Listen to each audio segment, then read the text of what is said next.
that one of the things that holds South Africa's economy back from growth is the level of concentration. Concentration because they said the ownership of the economy is in far too few hands. Ownership has not spread. That is what the World Bank and IMF said. And that is precisely what happens in other countries. When you go to other countries, you'll find the citizens.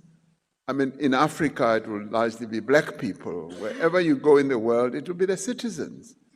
Now, in our country, it was just the few privileged, and may I continue to say white people, who continue to own the means of production, who continue to own the productive economy of our country. Now, we took them to America. Now, this I find very worrying. I find it very worrying that we continue to have this notion that BEE is the one that's holding our economy back. It is the partial and exclusive ownership of the means of production in our country that is holding this economy from growing. So,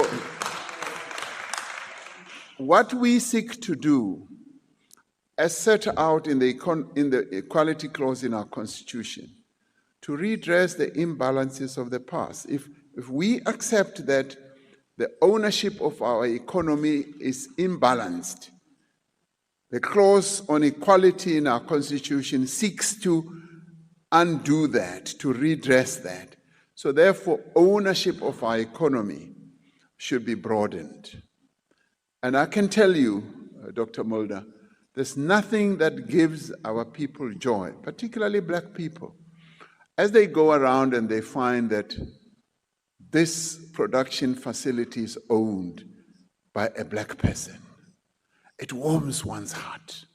It makes us feel so good because we've come from a horrible past when that was not allowed by law, where people were arrested. If you wanted to set up an economic facility in town, you were put to jail.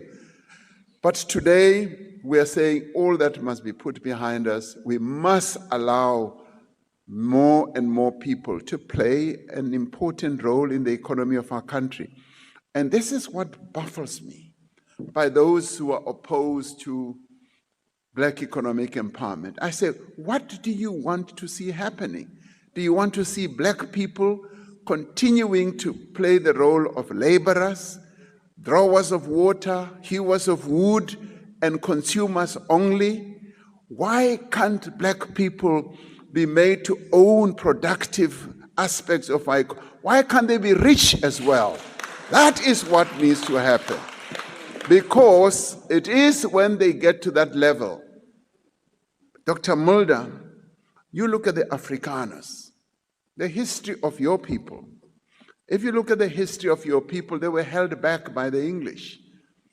And with later days, they were enabled. They became more and more economically empowered.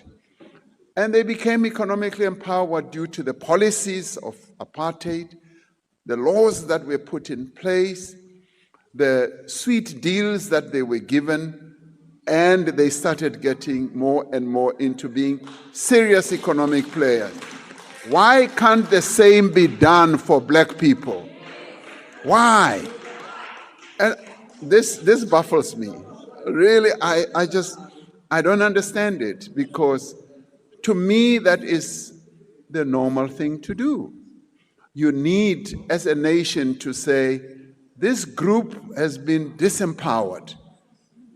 It's been disempowered, we need to empower it. Like the approach we have now, the rural areas of our country have been disadvantaged, and we're seeking to direct more and more assistance and empowerment to the rural areas.